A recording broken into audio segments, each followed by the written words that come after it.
कल्पू क्या क्या कर रही है? माँ मैं कैसी लग रही हूँ? बहुत प्यारी लग रही है, बिल्कुल प्रिंसेस जैसी। एक मिनट। माँ सच में मुझे लग रहा है मैं बहुत सिंपल लग रही हूँ। सिंपल? कल्पू तू मेरी बेटी है, देख जरा सामने, सिंपल कैसे लग सकती है तू? हाँ इस ब्राइडल गेटअप में बहुत प्यारी लग रही है। सच्ची?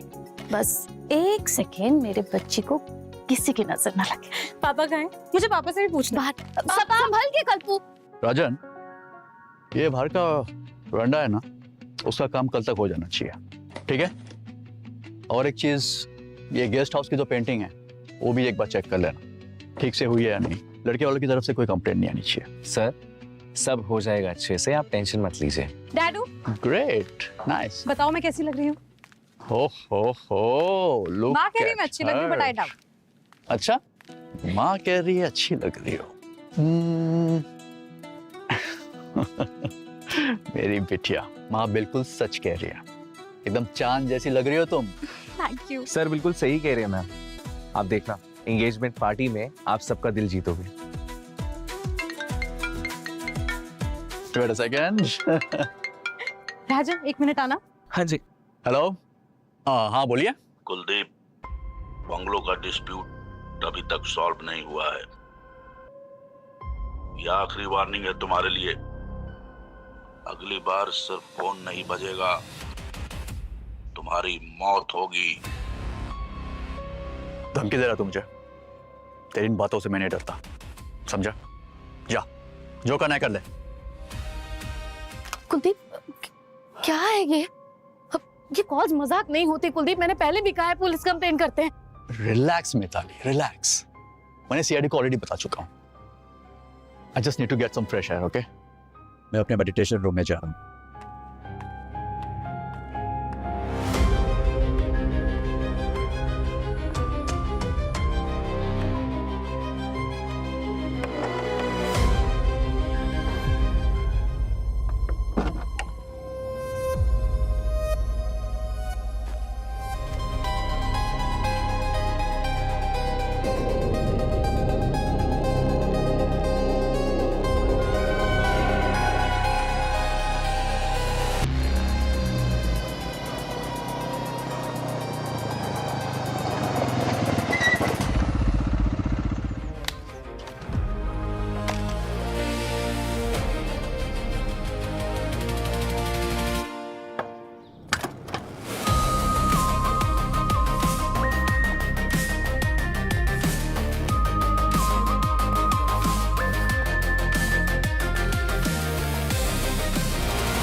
हाय sir, I am Rajan, Kuldeep sir manager.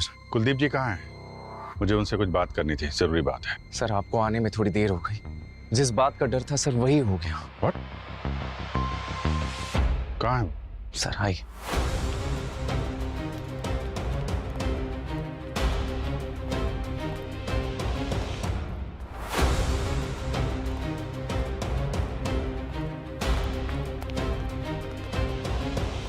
हटिए। Excuse me, 1 minute.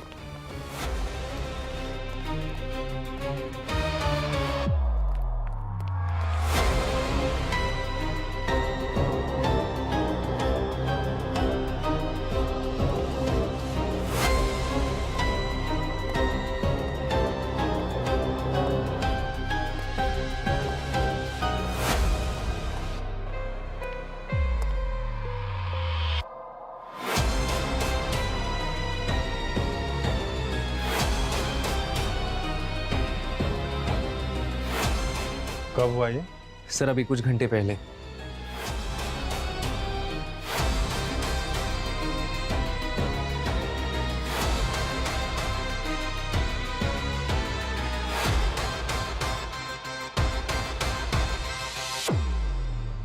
सर ये कुलदीप जी की मौत हो गई है।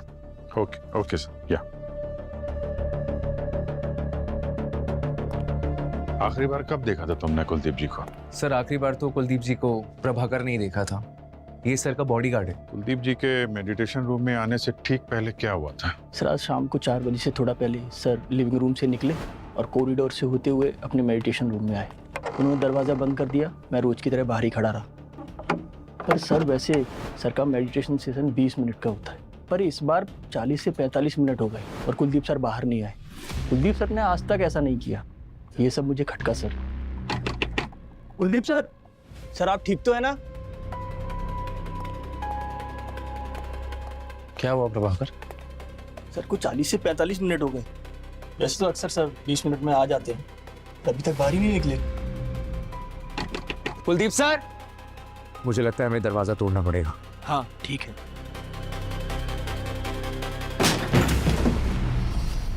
Kuldeep sir, Kuldeep sir, Kuldeep sir, Kuldeep sir,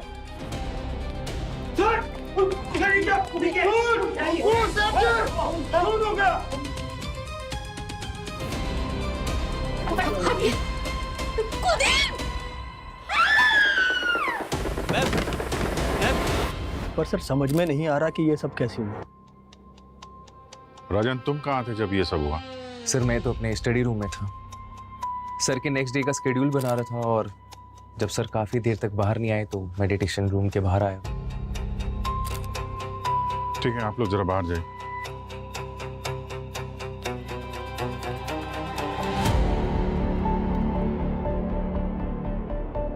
Pankaj, Sachin, जरा बात करो सबसे, देखो क्या पता चलता है।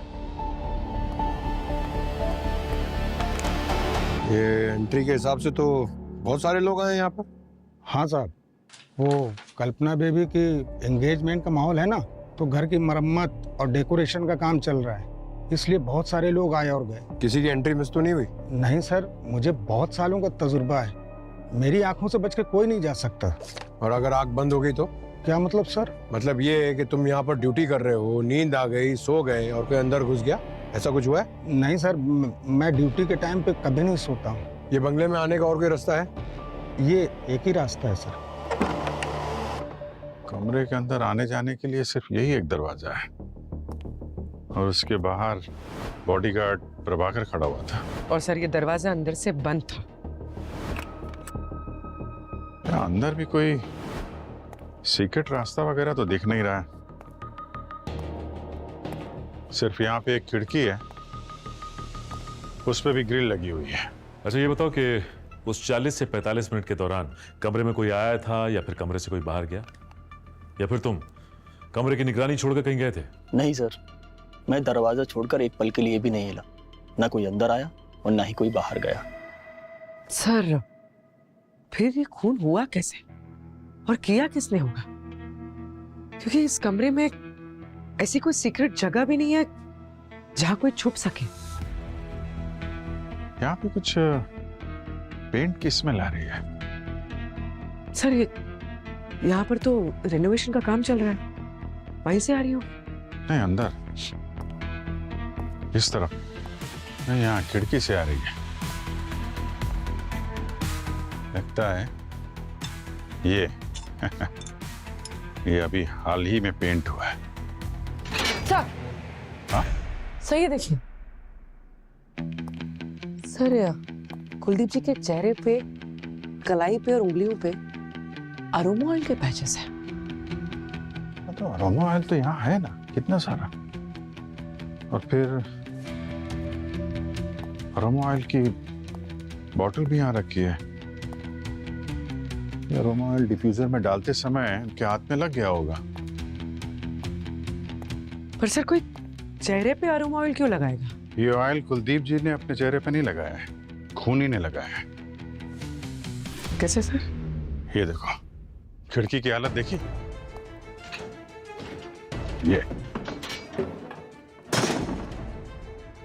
ये खूनी यहाँ इस खिड़की से अंदर आया, उसने कुलदीप जी को मेडिटेशन करते समय पीछे से वार किया होगा, उनके चेहरे पे हाथ लगाया होगा।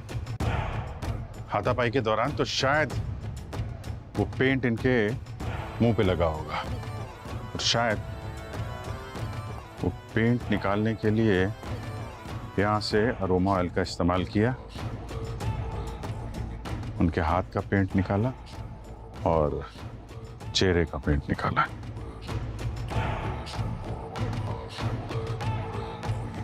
और शायद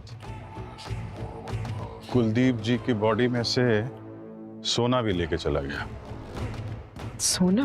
ये देखो, फोटो में देखो, ये चेहरे पे, गले में चेन है, यहाँ पे ब्रेसलेट है और यहाँ पे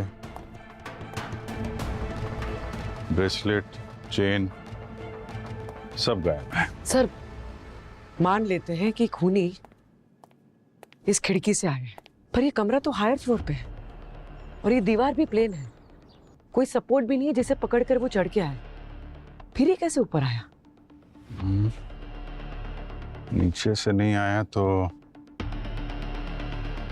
ऊपर छत से आया हूं। छत से रस्सी वगैरह के सहारे से अंदर आया, कुलदीप जी का फोन किया और वापस छत से भाग गया। अच्छा राजन, ये बताइए कि ये घर में डेकोरेशन और पेंटिंग का काम चल रहा है, इसमें घर का कोई आदमी सुपरवाइज कर रहा है इसको? यस सर, कुलदीप सर की वाइफ मिताली मैडम।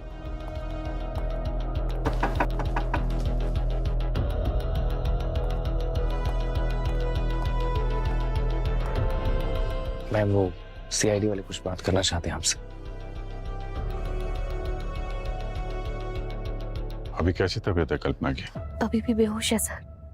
इतना बड़ा सदमा बर्दाश्त नहीं कर पाएगी मेरी बच्ची। कुलदीप जी को धमकी भरे फोन आते थे, आपको इसके बारे में कोई आइडिया है? हाँ सर, मैं जानती हूँ कुलदीप को ये धमकी भरे कॉल कौन कर रहा था। कौन? हेमंत, कुलदीप का बिजनेस पार्टनर। हालांकि कुछ दिन पहले उनकी पार्टनरशिप खत्म हो गई थी। क्यों? कुछ बिजनेस डिस्प्यूट था। उसने कई बार कुलदीप को धमकी दी।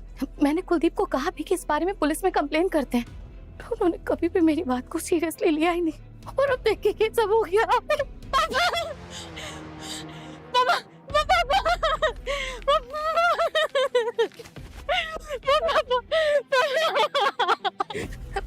सब ठीक हो जाएगा।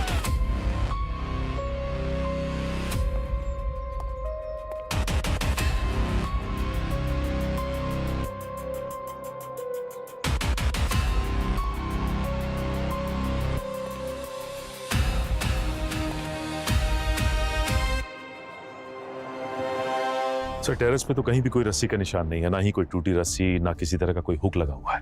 लेकिन हाँ, ये जो वर्कर्स का बाथरूम है, वहां पे बॉम्बू, सीढ़ियां, पेंटिंग का सामान, ये सब कुछ पड़ा हुआ है। तो अगर ऊपर से नहीं आया तो नीचे से आया। नीचे ये सीढ़ी और बैम्बू वगैरह तो है ना। अब पता ये लगाना है कि आया कौन है, किसने फोन किया है। सर, ये मिस्टर नकुल है, इस बंगले के रेनोवेशन का कॉन्ट्रैक्ट इन्हें दिया है। नकुल, तुम इंचार्ज हो ना यहाँ के, तो तुम्हें पता कैसे नहीं कि मेडिटेशन रूम के ग्रिल जो है वो ठीक से लगा नहीं था? सर, वो मेडिटेशन रूम की विंडो में ग्रिल था ही नहीं, उसकी वजह से कबूतर अंदर आ जाते थे और मेडिटेशन रूम को गंदा कर देते थे। कुलदीप सर बहुत परेशान थे, तो मिताली मैडम ने बोला कि उसमें ग्रिल लगा दो। अरे हाँ, लेकिन ग्रिल तो लगा ही नहीं ना ठीक से। नहीं सर, वो ग्रिल में सिर्फ वेल्डिंग बाकी थी, बाकी उसको फिक्स कर दिया था ताकि कबूतर अंदर ना आ सके। ठीक है, ये ग्रिल का काम कौन कर रहा था? ये पेंटिंग वेंटिंग किसने किया? सर, जग्गू ने। बुलाओ जग्गू को। चलो सर, वो जग्गू आज काम पर नहीं आया सर। मैंने सुबह उसको कॉल किया था पर उसका फोन स्विच ऑफ बता रहा है। क्या नंबर है उसका? जी, ये नंबर तो ऑफ है। कहीं ऐसा तो नहीं कि आज आया हो और तुमने देखा ना हो? वॉचमैन को बुलाओ जरा। चलो।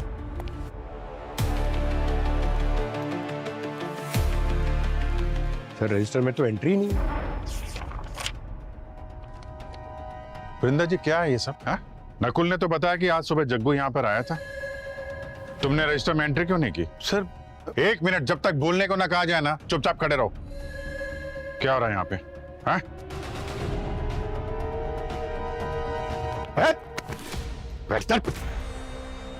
तुमने जग्गू को अंदर आने दिया और उसके साथ मिलकर कुलदीप जी को मार दिया? मैंने कुछ नहीं किया सर।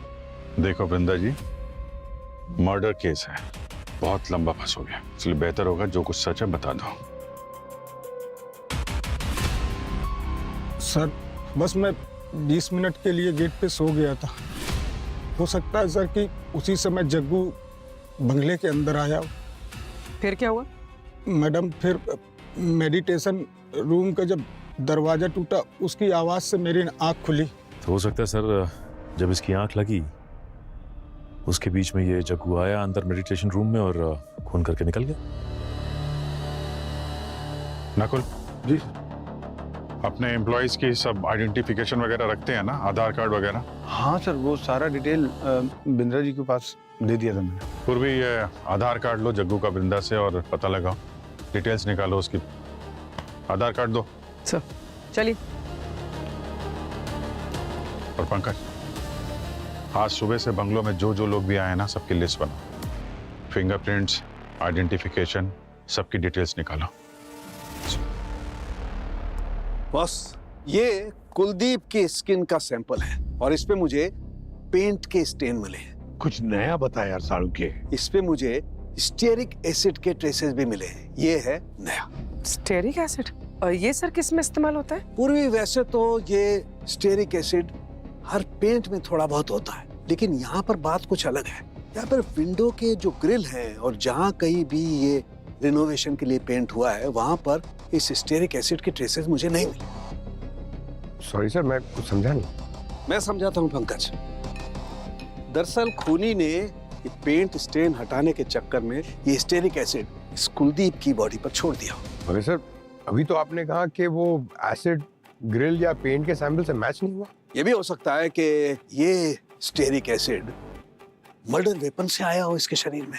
अच्छा सालुंखे साहब, ये पेंट के अलावा ये स्टेरिक एसिड और किस किस चीज में इस्तेमाल होता है? सचिन, पेंट के अलावा ये स्टेरिक एसिड दरअसल कॉस्मेटिक्स में और स्किन केयर की चीजों में इस्तेमाल होता है, जैसे साबुन, शैम्पू, इस तरीके की चीजें। तो फिर साळुंखे, कुलदीप ने भी इस्तेमाल किया होगा। कॉस्मेटिक्स, साबुन है, शैम्पू है और कुछ है। नहीं किया बॉस, मैंने अच्छी तरह से चेक किया, इनमें से किसी चीज का रेजिड्यू मुझे कुलदीप की बॉडी पर से नहीं मिला। तो इसका मतलब है कि साळुंखे, तेरे कहने का मतलब है कि खूनी ने ये चीजें इस्तेमाल की होगी। मतलब जब कुलदीप के चेहरे पर से वो रंग हटा रहा था तो शायद उसके हाथ पर जो अरोमा ऑयल लगा था जिसमें स्टेरिक एसिड है, वो स्टेरिक एसिड कुलदीप के चेहरे पर रह गया।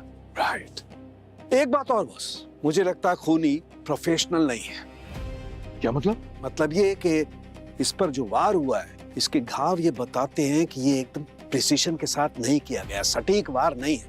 ये घाव देखो, मुझे लगता है खूनी ने गुस्से में बराबर इस पर चाकू घोंपा है, बार बार। अब ये तो एक नया एंगल लेकर आ गया। अभी तक हमें ऐसा लग रहा था कि शायद खून रॉबरी के लिए हुआ है, और आप ले आए हैं पर्सनल ग्रज, दुश्मनी का एंगल। पर सर, एक पेंटर की कुलदीप जी से क्या दुश्मनी हो सकती है?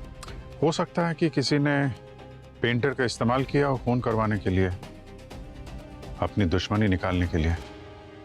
अभिजीत, इस केस में एक नाम मुझे खटक रहा है, वो है कुलदीप का एक्स बिजनेस पार्टनर जिसके साथ कुलदीप की दुश्मनी थी, हेमंत। मिस्टर हेमंत, कुलदीप जी के साथ आपका पुराना झगड़ा था लैंड डील और बंगलो की ओनरशिप को लेकर।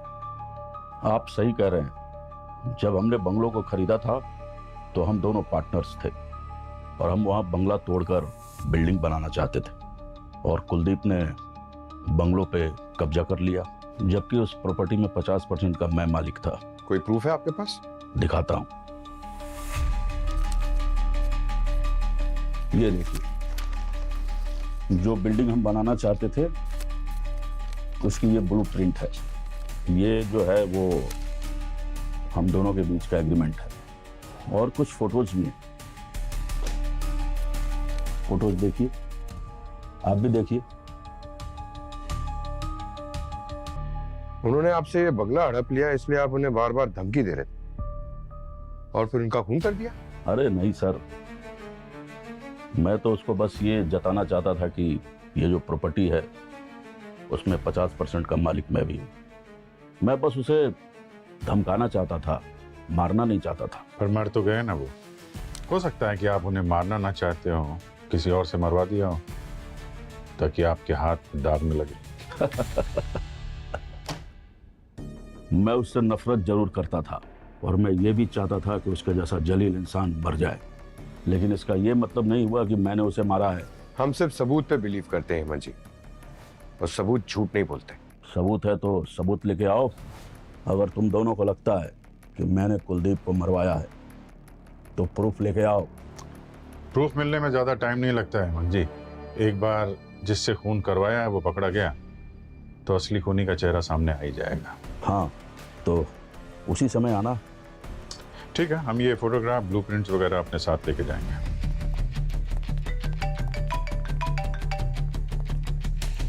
हाँ पूर्वी, ग्रेट। कहाँ पे है? हाँ ठीक है, मिलते हैं। जग्गू का पता चल गया है, मैं जरा उससे मिलता हूँ। तुम हेमंत की कुंडली निकालो और कुलदीप के फोन रिकॉर्ड भी चेक करो, देखो कौन कौन उसके पीछे पड़ा हुआ था। हाँ हेलो, अरे मैं बोल रहा हूँ पतिदेव तुम्हारा। हाँ अरे वो क्या है ना, नया फ़ोन लिया है और ये नया नंबर है मेरा, सेव कर लेना ठीक है। और हाँ, किसी को देना मत ये नंबर, ठीक है। और सुनो, आज मैं पहली बार जहाज़ में बैठूंगा। क्या जग्गू जी, थोड़ा टाइम है आपके पास? थोड़ी बात करनी थी आपसे। कौन है आप लोग? मैं अनजान लोगों से बात नहीं करता। अरे हम लोग अनजान नहीं है, तुम्हारी ससुराल से हैं। ससुराल? मेरी? CID sir. सीआईडी? क्या हुआ सर? कुछ नहीं, ये नया फोन, नया नंबर, प्लेन की टिकट है। नहीं चौंको मत। क्या ना, ये सब खरीदने के लिए फोटो आईडी लगती है और फोटो आईडी के लिए तुमने आधार कार्ड का इस्तेमाल किया, बस यही गलती हो गई। तुम्हारे आधार कार्ड पे नजर थी हमारी। चलो चलते हैं ससुराल। हाँ ससुराल? नहीं। अरे खड़े क्या हो क्या यार, सब काम सीनियर करेगा क्या? भागो भागा बेटा।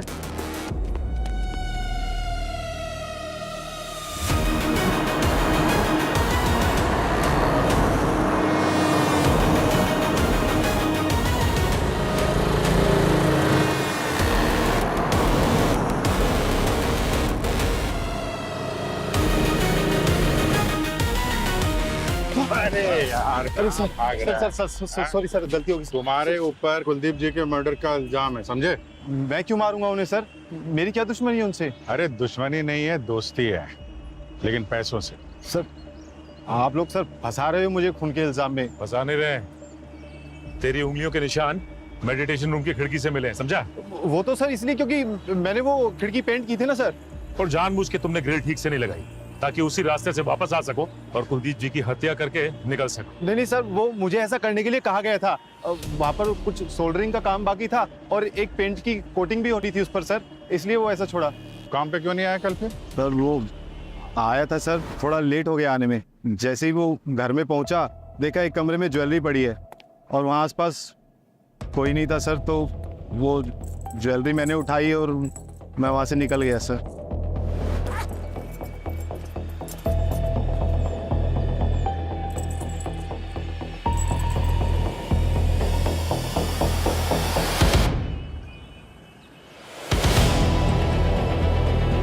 सर ये तो वही ज्वेलरी है जो कुलदीप जी के यहाँ से चोरी हुई। क्या है ये सब? वही तो बोल रहा हूँ सर, चोरी की है, किसी का खून नहीं किया। मैं वहाँ कुलदीप जी के मरने के बाद पहुंचा था सर, माँ कसम। सर मैंने सीसीटीवी फुटेज चेक की है बंगलों के बाहर एक एटीएम से। ये जग्गू सही बोल रहा है सर, ये तो मर्डर के बाद बंगलों की तरफ जा रहा था। तो फिर इसका मतलब ये कि अभिजीत कि जग्गू खूनी हो ही नहीं सकता। तो फिर अगर जग्गू खूनी नहीं है तो फिर खूनी है कौन? और सर ग्रिल पे भी हमें कोई फिंगरप्रिंट्स नहीं मिले। और प्रभाकर का भी यही कहना था कि उसने मेडिटेशन रूम में किसी को भी जाते हुए नहीं देखा।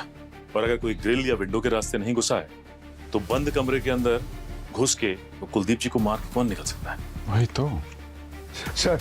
हाँ सर, मैंने कुलदीप जी के कॉल रिकॉर्ड्स चेक किए। उन्हें लास्ट कॉल 4:10 पे आया था सर, हेमंत के कॉल के बाद, जब वो मेडिटेशन रूम में थे। किसका कॉल आया था? मिताली का सर। ये मिताली क्यों फोन कर रही थी कुलदीप को, और वो भी मेडिटेशन के टाइम पर? सर हो सकता है मिताली ने कॉल किया हो मेडिटेशन रूम में आने के लिए और कुलदीप जी मना नहीं कर पाए, इसी बहाने वो कमरे के अंदर घुसी, उनका खून किया और निकल गई। और प्रभाकर ने कहा था कि वो तो रूम के बाहर ही खड़ा था ना, उसने किसी को अंदर जाते हुए या बाहर आते हुए नहीं देखा। पंकज, ऐसे खून किसी की मदद के बगैर नहीं होते। कोई तो साथी होता ही है। हो सकता है प्रभाकर और मिताली मिले हो। और तो और सर, ये कुलदीप की मौत के बाद ये बिजनेस और प्रॉपर्टी तो मिताली के नाम पे ही होने वाली है। अच्छा, तो ये बात है। तो फिर अभिजीत, बुलाओ इन दोनों को ब्यूरो में, पता तो चले ये प्रभाकर और मिताली कौन सी खिचड़ी पका रहे हैं। मम्मी, कहाँ जा रहे हो? बेटा मैं ऑफिस जा रही हूँ। ऑफिस क्यों? एक जरूरी काम आ गया है कल्पना। अगर पापा होते तो मैं नहीं जाती, पापा ही जाते। लेकिन अब पापा नहीं है तो किसी को तो काम संभालना होगा ना, इसलिए मुझे ऑफिस जाना पड़ेगा। जल्दी आना माँ प्लीज। हाँ, लो राजन भी आ गया। तुम घर पर राजन के साथ बैठकर बातें करो, मैं जल्दी आऊंगी।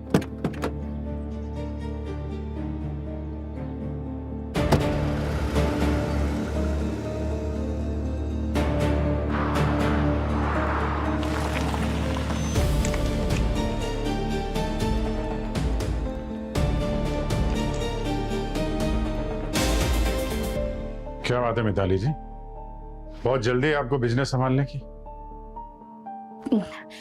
हाँ सर, वो मेरे पति कुलदीप, उनसे बिजनेस डील करने में कुछ गलतियां हुई थी। बस मैं उन्हें ही ठीक करने की कोशिश कर रही हूँ। ठीक करने आई थी या खत्म करने आई थी आप? ये क्या कह रही हैं आप? नहीं, पति के मरते ही उसके दुश्मन से दोस्ती करने चली आई आप। दोस्ती नहीं सर, ये यहाँ बिजनेस डील करने आई थी। आपसे बाद में बात करेंगे मिस्टर हेमंत। अभी जरा मिताली जी से पूछताछ करनी है। आप जरा ब्यूरो चलने का कष्ट करेंगे? आइए आइए आइए। जी चलिए।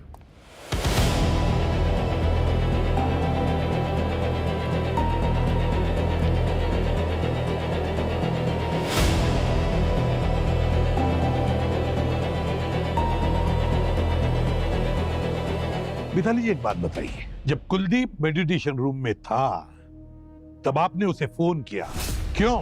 और ये बात हमसे छुपाई क्यों?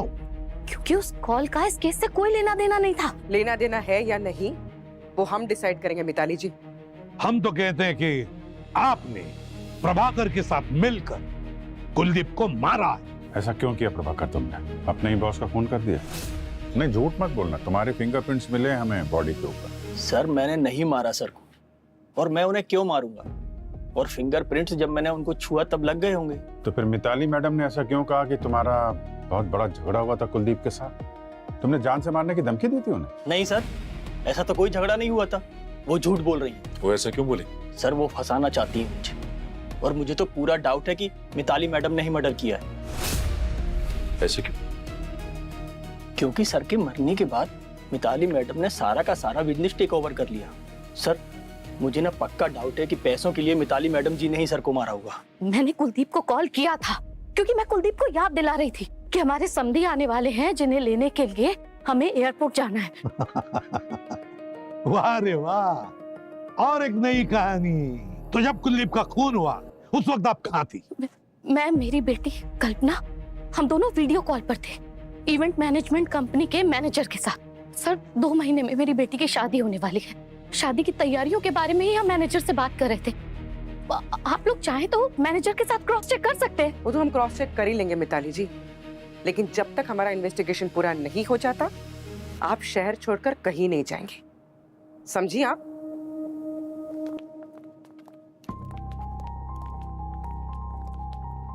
सर, हाँ सर, वो लोशन बॉटल जो मिताली ने यूज की थी उस पे स्टेरिक एसिड के ट्रेस नहीं मिले जो हमें बॉडी पे मिले थे। क्या?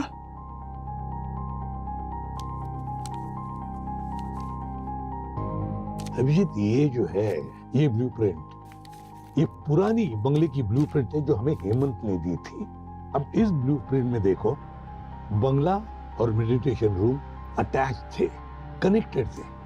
लेकिन अब ये देखो, ये अब कनेक्शन गया और यहाँ ये वॉल बन गई। तो कहीं ऐसा तो नहीं इस दीवार के साथ किसी ने छेड़खानी की हो? सर हमने जब इन्वेस्टिगेशन की तो सारी दीवारें अच्छे से चेक की, सारी की सारी दीवारें बिल्कुल ओरिजिनल है, सीमेंटेड सर, कोई छेड़छाड़ नहीं की गई। लेकिन सर फिर बंद कमरे में खूनी को जमीन निकल गई कि आसमान खा गया?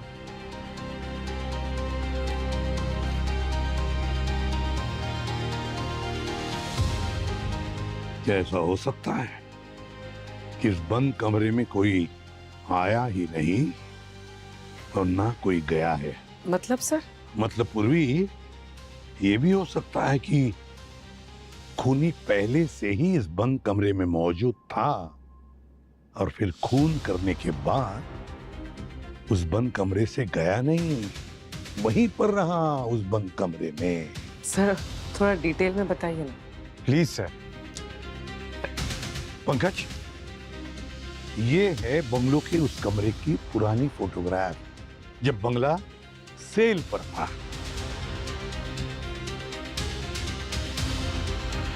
और ये है उसी कमरे का अब का लेटेस्ट फोटोग्राफ, क्राइम सीन के कमरे का फोटोग्राफ।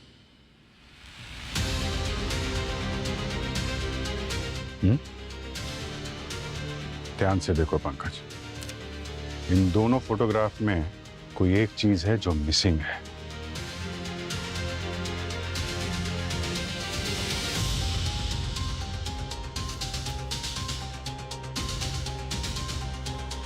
ओह अच्छा। समझ गए पंकज? अगर हमने इस बंगले की पुरानी तस्वीरें नहीं देखी होती तो खूनी का असली खेल क्या है हमें पता ही नहीं चलता। इस फोटोग्राफ में यहां पे एक स्टैचू था। अब वो स्टैचू कहां पे है मिताली जी? वो स्टैचू के बारे में कुलदीप ने बताया था कि वो स्टैचू डैमेज है। हाँ सर, मुझे याद आया। कुलदीप सर ने मुझे बोला था वो स्टैचू को रिपेयर करवाने के लिए। ये मूर्ति टूट गई है, रिपेयर के लिए भेज दो। जी सर। अभी वो स्टैचू कहाँ है? सर वो स्टैचू मैंने गैराज में रख दिया था। लेकर आओ।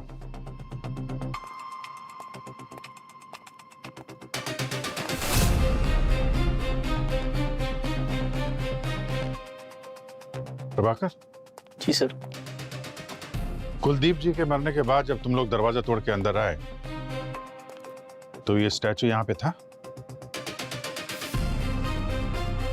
कुलदीप सर को देख के मैं तो शॉक हो गया था सर। मेरा ध्यान गया ही नहीं कि स्टैचू था या नहीं था। स्टैचू यहाँ पे था भी और नहीं भी। क्या मतलब सर? मतलब ये कि खूनी यहाँ पे स्टैचू बन के खड़ा हुआ था। उसने अपने आप को स्टैचू के पेंट से कलर किया और कपड़ा ओढ़ के खड़ा हो गया और फिर कुलदीप जी के आने का वेट करता रहा। और जब यहाँ पे कुलदीप जी मेडिटेशन में डूबे हुए थे तो अचानक उनके पीछे से आया, उनका खून किया और फिर वापस स्टैचू बन के खड़ा हो गया। और जब घर वाले, स्टाफ वाले और वर्कर्स यहाँ पे आए तो उसने अपने चेहरे से कपड़ा हटाया और सबके बीच में घुल मिल गया और निकल गया। फिर वो वर्कर्स के बाथरूम में गया, अपना पेंट साफ किया और फिर काम पे लग गया जैसे कुछ हुआ ही ना हो। इस कपड़े पे भी वही ब्रॉन्ज कलर के मार्क्स हैं जैसे कि स्टैचू पे। और यही कलर किलर के चाकू पे भी था। इसी कलर में होता है स्टेरिक एसिड। स्टेरिक एसिड मिलता है कॉस्मेटिक पेंट में और यही स्टेरिक एसिड कुलदीप जी की बॉडी पे भी था। मतलब खूनी की हाइट और स्टैचू की हाइट सेम होनी चाहिए।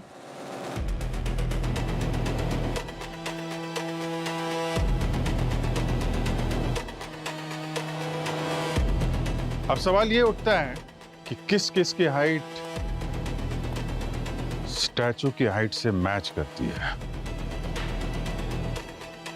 और जहां तक मुझे याद आता है सिर्फ एक आदमी है, बल्लू। मगर सर, अगर बल्लू भीड़ में मिक्स हो गया तो फिर किसी ने उसे देखा क्यों नहीं? क्योंकि उसको यहां से भागने में किसी ने तो मदद की है।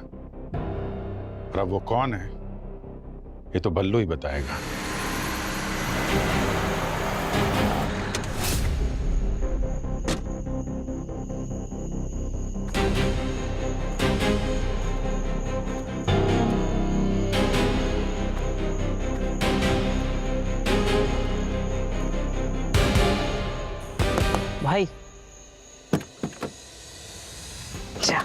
सब रेडी है ना? बल्लू, ये तुम्हारे काम का लास्ट इंस्टॉलमेंट। अच्छा, एक बात ध्यान रखना, सीआईडी को पता चल चुका है कि कुलदीप सर के मर्डर के पीछे तुम्हारा हाथ है, तो जितना जल्दी हो सके ना इस शहर से 9 घेरा हो लो। ठीक है, चलो चलता हूँ।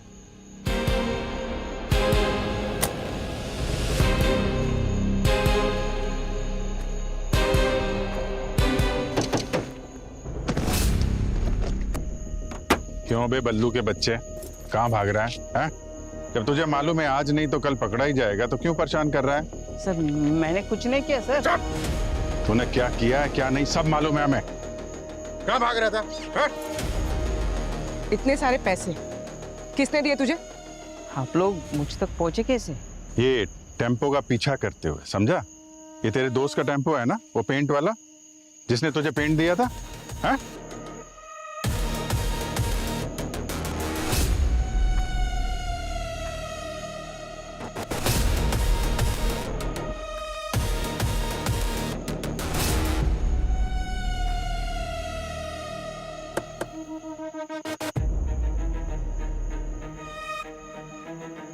किसने दिए पैसे ये? हाँ? बोल। हाँ सचिन, क्या?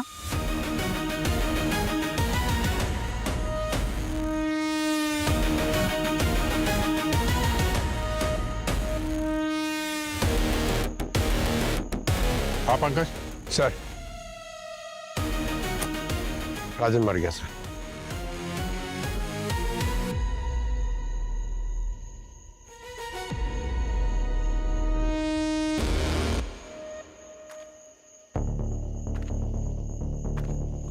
क्यों बल्लू? पहले तूने कुलजीत जी को मारा, उसके बाद राजन का खून किया। सर मैंने राजन को नहीं मारा, मैं ही मिला था लेकिन पैसे लेके निकल गया सर। मैं कुलदीप को मैंने मारा सर, वो भी राजन के कहने पे।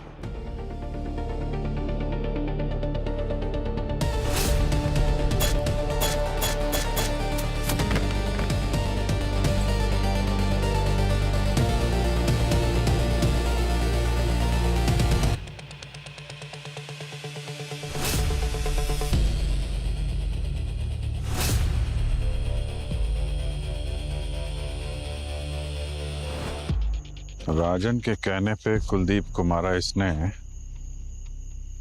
तो फिर राजन को किसने मारा? मतलब कोई और है जो नहीं चाहता था कि हम लोग राजन तक पहुंचे। असली खूनी अभी भी बाहर घूम रहा है।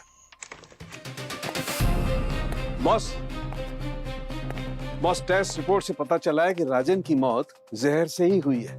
एक रेजिन बेस्ड कंपाउंड मिला है जो कि लिप बाम में मिक्स किया गया था। क्या तो मतलब जिसने भी ये खून किया है शायद वो जानता होगा कि राजन लिप बाम इस्तेमाल करता था।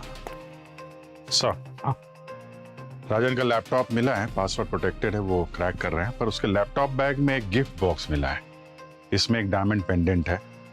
बिल मिला है, राजन ने ही खरीदा है। पर इंटरेस्टिंग बात यह है कि ये डायमंड पेंडेंट का जो इनिशियल है वो है एम। एम? वाह रे वाह, एम। अभिजीत, इस केस में सिर्फ एक ही इंसान है जिसका नाम एम से शुरू होता है, Mithali. Thank you so much for your service. आज से आप लोगों की छुट्टी, हम लोग अब ये घर छोड़ के क्या हुआ मिताली जी? ये बुरिया बिस्तर बांध के कहाँ जाने की तैयारी हो रही है? सर दरअसल मैं और कल्पना हमारे पुराने घर जा रहे हैं। क्या है कि कुलदीप की मौत के बाद इस घर में रहना हमारे लिए थोड़ा अजीब हो गया है, और यहाँ से जाके कल्पना के लिए भी थोड़ा चेंज हो जाएगा। वैसे पुराने घर आप दोनों में से कोई एक ही जाएगा और दूसरा जाएगा जेल। जेल? राजन के खून के जुर्म में। क्या राजन का भी खून हो गया? और जिस कार में हमें राजन की बॉडी मिली थी उस कार में हमें एक पेंडेंट मिला है, और हमें शक है कि ये पेंडेंट उसी का है जिसने राजन का खून किया है और उसके साथ उसका अफेयर चल रहा था। और ये पेंडेंट में जो इनिशियल है वो है एम। तो खूनी कोई ऐसा आदमी है जिसका नाम एम से शुरू होता है। अरे सर, हजारों नाम होते हैं एम से। आपको ऐसा क्यों लगता है कि एम से सिर्फ मिताली होता है? क्या बेबुनियाद इल्जाम लगा रहे हैं आप मेरे ऊपर? मेरा और राजन का अफेयर? नहीं, ऐसा हमने कहा नहीं। हम तो ऐसा शक था हमें। फिर हमें राजन का लैपटॉप मिला, हमने उसको क्रैक किया तो उस लैपटॉप ने सारे राज से पर्दा हटा दिया। उसने अपनी सारी फीलिंग्स अपने लैपटॉप में लिखी हुई थी। बहुत सारे लव लेटर्स भी थे जो उसने मेल नहीं किए। और सारे लेटर्स पर एक ही नाम लिखा था जिसका इनिशियल एम से शुरू होता था। मेरी बात सुनिए आप लोग। देखिए सर, आप लोगों को कोई गलतफहमी हुई? नहीं, कोई गलतफहमी नहीं हुई है मिताली जी। प्यार तो वो करता था किसी एम नाम के ही लड़की से। क्यों कल्पना जी? मुझे कैसे पता होगा सर? अरे नहीं, अभी पूरी बात तो सुन लीजिए आप। मैं ये कह रहा हूं कि क्यों कल्पना जी उर्फ मिट्टी। घर में आप इसको इसी नाम से बुलाती है ना, मिट्टी एम?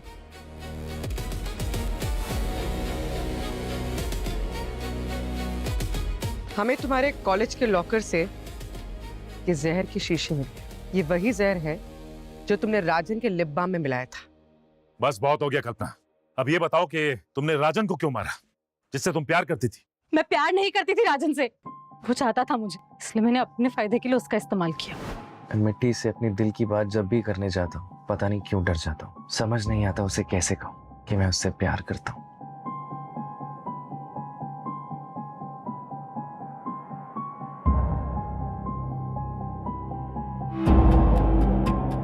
मैम मैम वो क्या है ये? कुछ नहीं है मैम, मिसअंडरस्टैंडिंग है मैम। वो ऐसे ही मैं कुछ टाइप कर रहा था, मतलब। राजन, मुझे बहुत पहले से पता है कि तुम मुझसे प्यार करते हो। और एक बात बताऊं, मैं भी तुमसे बहुत प्यार करती हूँ। क्या? सच में? और तुमसे शादी करना चाहती हूँ।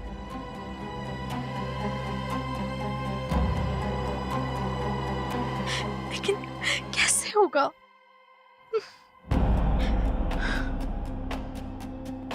क्या हुआ? लेकिन तुम रो क्यों रही हो? पापा हमारी शादी के लिए कभी नहीं मानेंगे। वो मेरी शादी अपने पसंद के लड़के से करवाना चाहते हैं। और पता है, मेरी शादी उनके लिए सिर्फ एक बिजनेस डील है। अरे तुम फालतू में टेंशन ले लो, मैं हूं ना। मैं जाऊंगा कुलदीप सर के पास तुम्हारा हाथ मांगने। हे राजन, तुम नहीं समझ रहे। पापा हमारे रिश्ते के लिए कभी नहीं मानेंगे। अगर वो नहीं माने ना तो मैं मर जाऊंगी। तो क्या करे? एक रास्ता है। क्या? पापा को मरना होगा। क्या? तभी हम साथ रह पाएंगे। नहीं, ये रास्ता बिल्कुल बेकार है, बेतुका है। तुम रह सकते हो ना मेरे बिना? मैं नहीं रह सकती हूँ। ऐसा कुछ नहीं है। तुम्हें समझ क्यों नहीं आता? मैं मर जाऊंगी तुम्हारे बिना और मैं किसी और से शादी नहीं करूंगी। पर ठीक है, मैं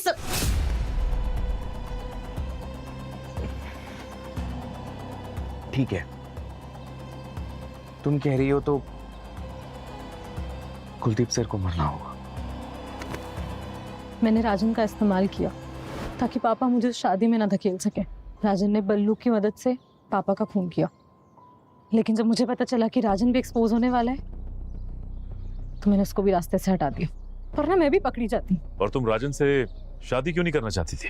मैं किसी से शादी नहीं करना चाहती थी। पापा का बेटा बनना चाहती थी, उनका बिजनेस, उनके एम्पायर को बढ़ाना चाहती थी। लेकिन पापा, उनकी सोच बहुत छोटी थी।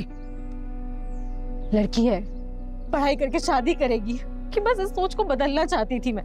और मैंने बहुत कोशिश करी, लेकिन पापा के लिए तो जैसे मैं सिर्फ एक बिजनेस डील थी, है ना माँ?